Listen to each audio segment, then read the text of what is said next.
ভাঙন রুখতে গিয়ে মুচলেকা। রাজ্যের কংগ্রেস বিধায়কদের সেই মুচলেকা ঘিরেই তৈরি হলো নয়া বিতর্ক।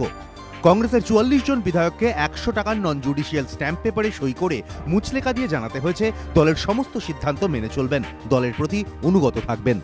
মুচলেকায় বলা হয়েছে আগামী দিনে সোনিয়া গান্ধী এবং রাহুল গান্ধীর নেতৃত্বাধীন জাতীয় কংগ্রেসের প্রতি অনুগত থাকব, দলের সমস্ত সিদ্ধান্ত মেনে চলব, বিধানসভায় মুখ্য সচেতক যে নির্দেশ দেবেন তাই পালন করব, প্রকাশ্যে দল বিরোধী কোনো কথা বলবো না, দলের সিদ্ধান্তের বিরোধিতা করতে হলে বিধায়ক পদ থেকে ইস্তফা দিয়ে করব।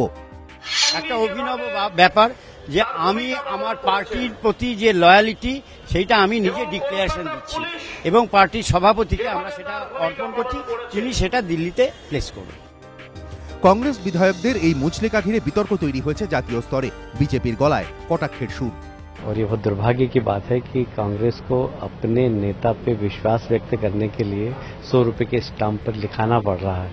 मैं समझता हूं कि देश के इतिहास में कभी भी किसी के नेतृत्व के प्रति वफादारी प्रकट करने के लिए इस प्रकार की ये गुलामी का प्रतीक है और कांग्रेस इसी प्रकार की पार्टी, मुझे कोई आश्चर्य नहीं है कि इस प्रकार का काम हो रहा है।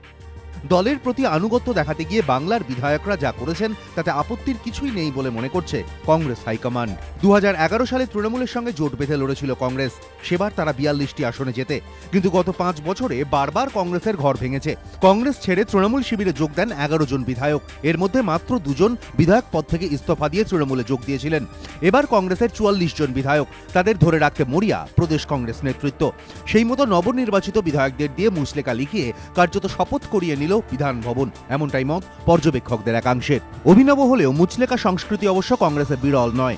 প্রায় ৩.৫ দশক আগে লোকসভা নির্বাচনে সাংসদ পদের টিকিট দেওয়ার আগে দলীয় প্রার্থীদের প্রতিজ্ঞাপত্রে সই করিয়ে নিয়েছিলেন ইন্দিরা গান্ধী। প্রতিজ্ঞা করতে হয়েছিল জিতে এসে দলের সব সিদ্ধান্ত মেনে চলবেন তারা।